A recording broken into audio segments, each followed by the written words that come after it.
I'm here again to do another video. So, welcome to the right mindset. I'm Thomas J. Bellezza, and today we are going to go over another 3 points of advice from literary agents for authors. This is part tres. Oh, so one thing you should know is that it's important. So, you know, today we're going to go over that. And in the last video for this series, we went over the 3 points of advice straight from the mouths of literary agents that they suggest authors take seriously. This video is part 3 of that list. A quick reminder, this advice is mostly for fantasy writers, not nonfiction writers. Nonfiction has different rules associated with it. So let's get right to it, shall we?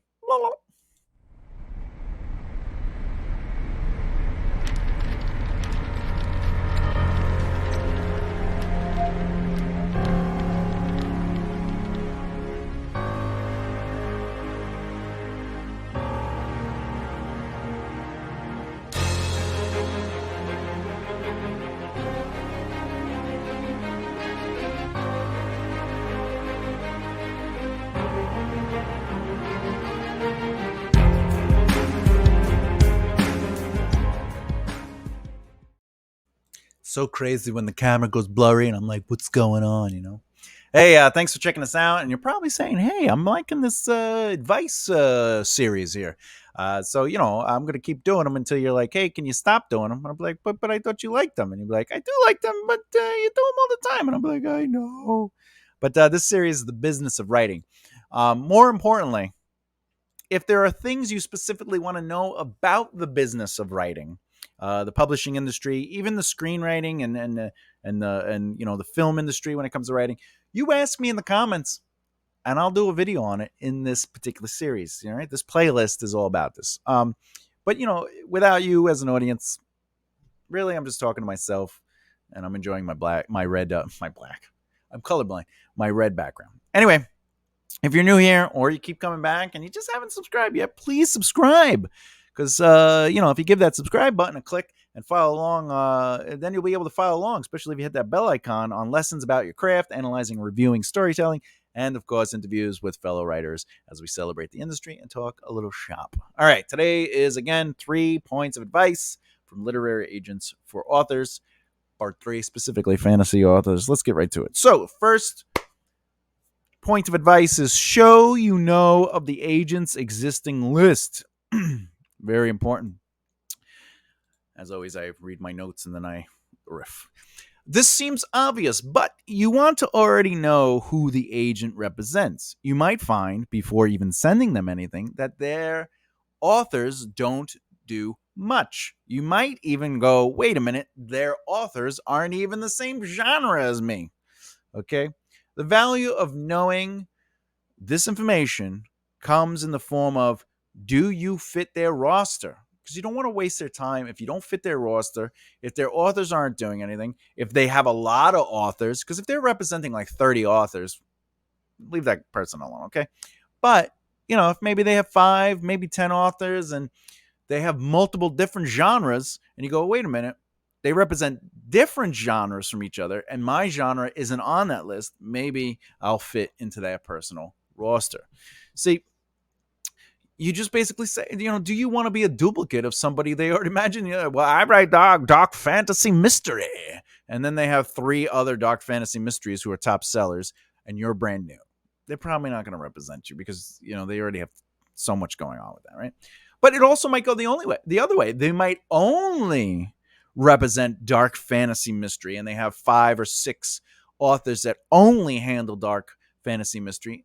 You might be somebody that's good for their roster because they love that genre and they just know the avenues to help that particular genre. So it could go in either way, but you need to do the research. Additionally, the advantage of knowing who they are representing on their list gives you a chance to mention that.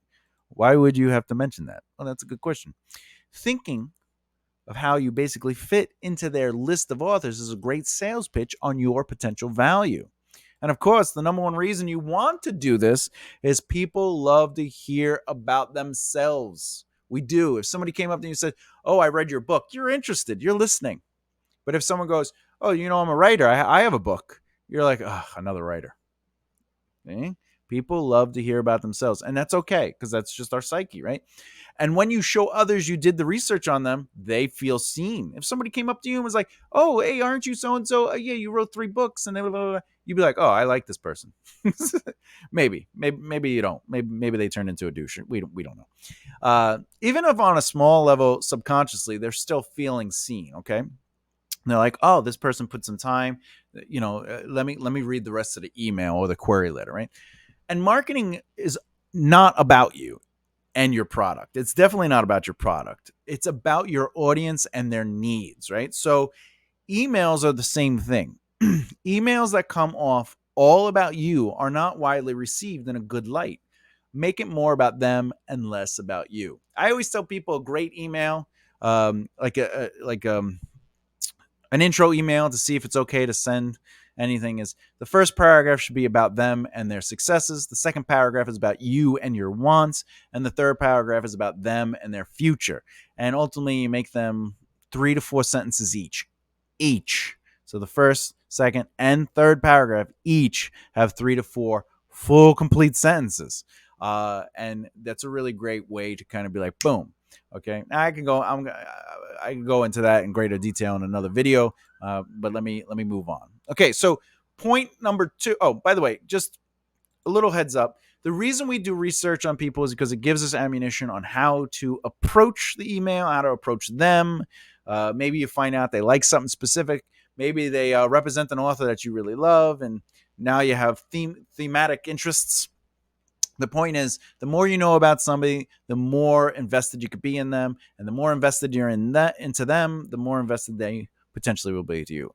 Now, obviously, I will always agree that third-party introductions are more valuable than anything. So that's another thing. If you do your research, you might find, oh, I know someone who knows someone who knows someone, and now you're basically 6 degrees of Kevin Bacon. But that introduction, that third-party introduction, gets you in the room and bypasses certain aspects, and you also get half the value of a relationship introduction. So my best friend, I want to introduce my best friend to somebody that I'm also really close with.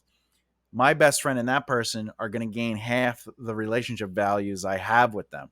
So my best friend is automatically going to like that other person at half start because we have a good relationship. And then half start from my relationship and them, they're going to look at my best friend. So if I kind of know the other person, they're only going to be half of the kind of know energy. But my best friend is going to be like half of, wow, if you trust them, I trust them because I trust you. All right. So that's something to keep in mind. Number 2, avoid pitching a book as something meets something. I'll tell you, even though like in film and television, they always tell you to do comparables. Comparables have multiple purposes. The first one is budget and cost to return. Like themes and basically you're saying, hey, I'm interested in ABC. ABC has these shows. These are the comparables to the ABC shows or whatever the case may be. Okay. They aren't just our show is like these shows. There's a bigger point to it.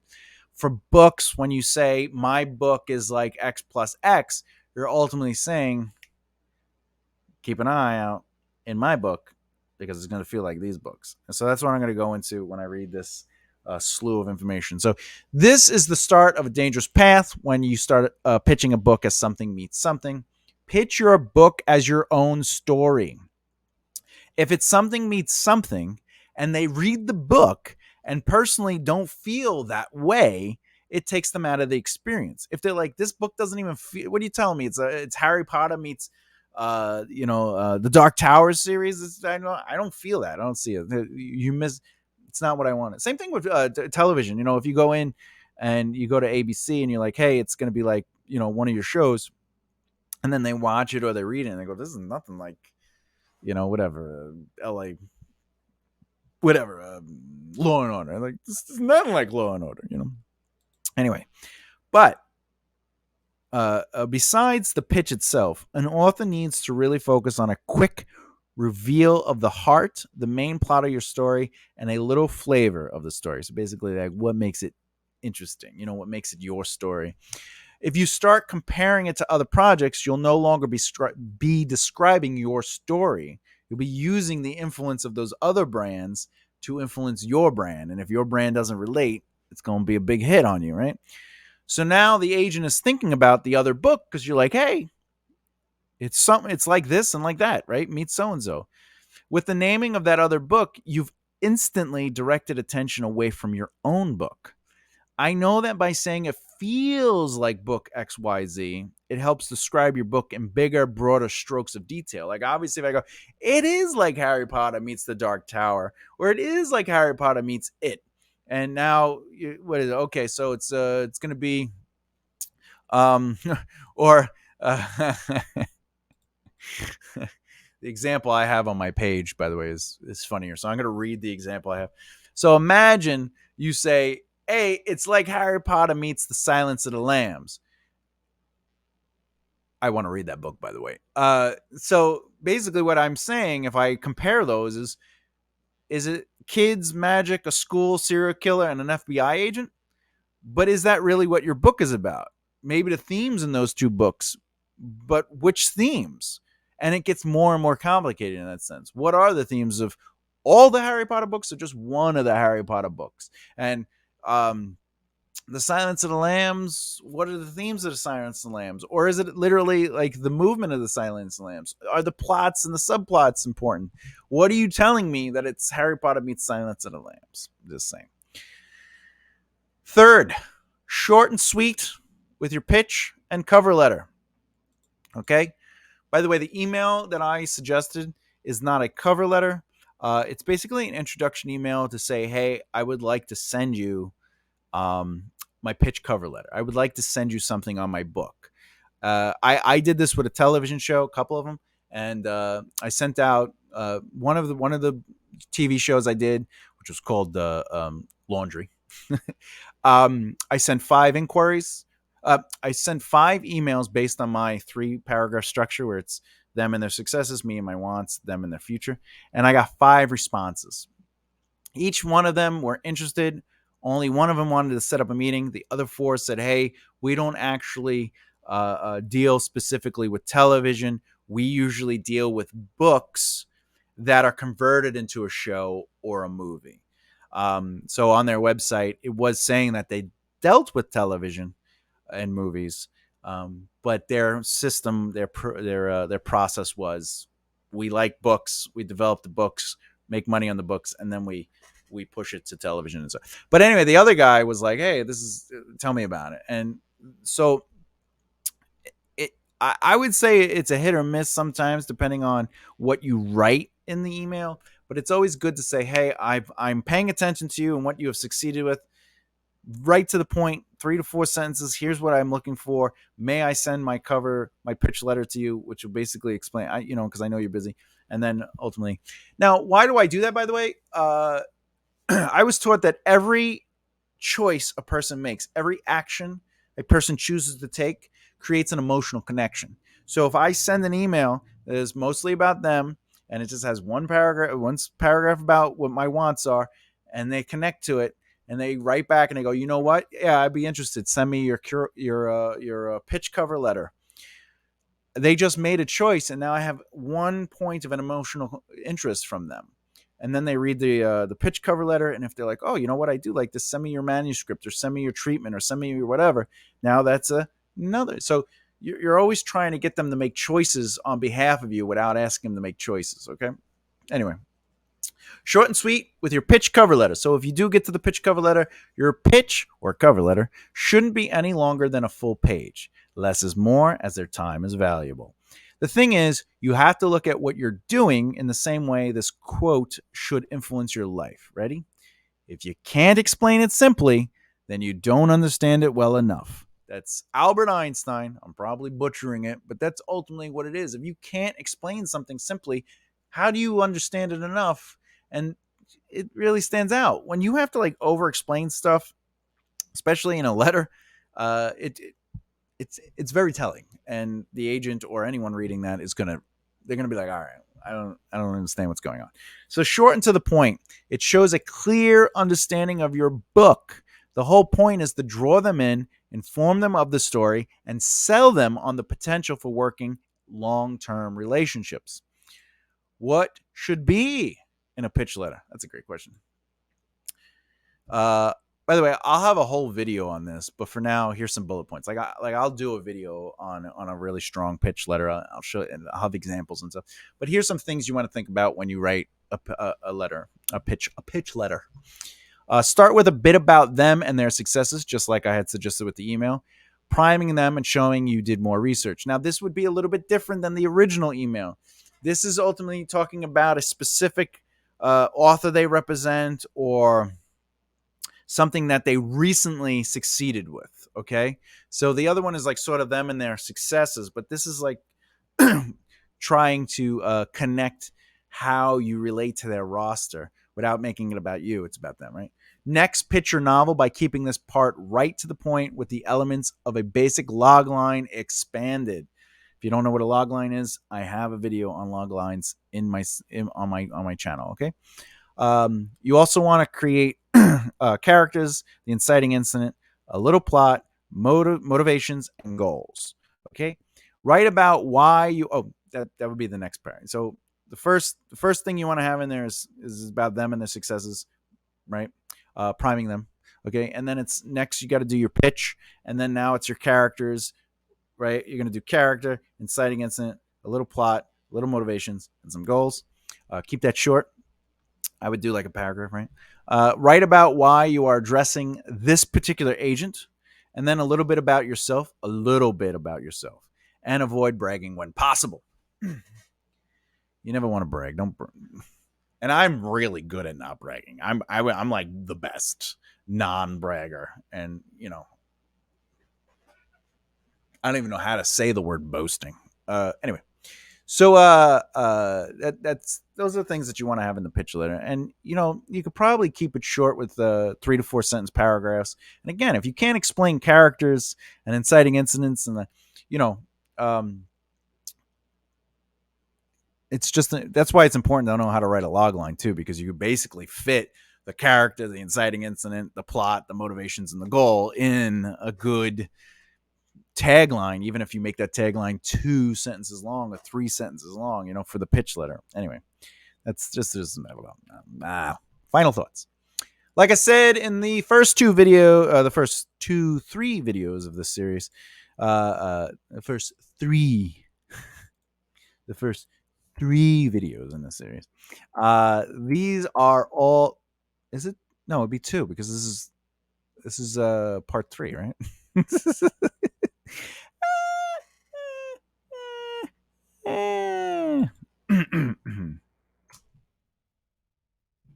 You get all the bloopers. I don't cut this stuff. I want you to see me. Anyway, like I said in the first 2 videos in the series, these are all real things literary agents have said in interviews, on their social media pages, etc.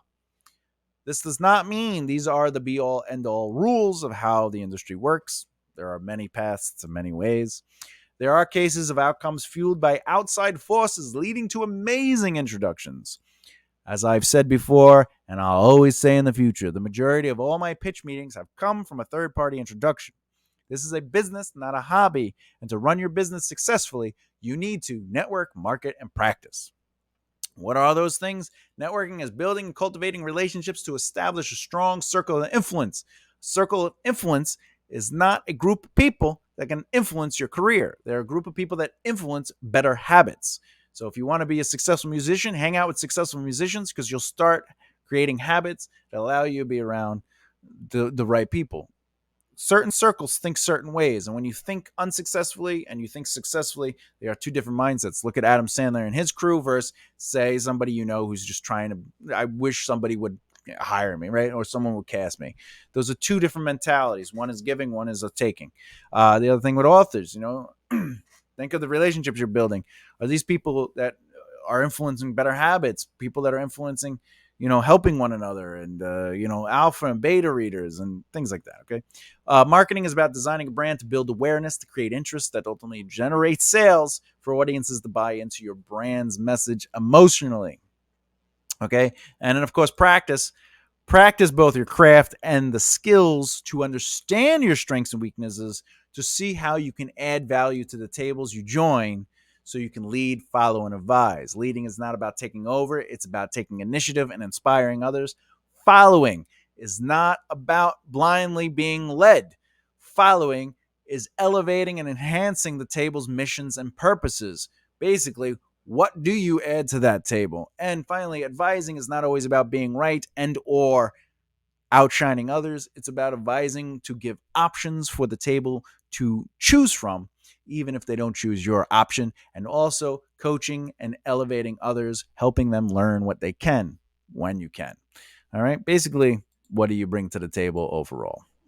You know, so in the next video, I'm going to continue with this, the agents, advice from agents. So that'll be part 4. Like I said, though, if you have particular inquiries about the industry specifically, and like you want to learn a little bit more about the business, just let me know in the comments what you're specifically interested in, and I'll put that into the queue and start making videos based on that for this particular playlist, which, you know, I don't mind doing. So basically, the next video in this series is going to be advice from literary agents for authors, part 4. Which brings me to my question. How did you get your literary agent, or what was your funniest rejection response? Let me know let me and the community know in the comments below. And as always,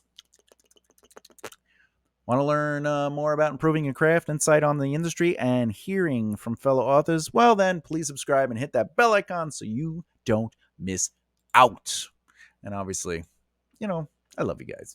I'm happy I can provide a little bit of entertainment and some knowledge your way. And remember, you got to keep developing the right mindset. Help one another, do what you can, work, grow, and rise together. I'll talk to you soon. Bye.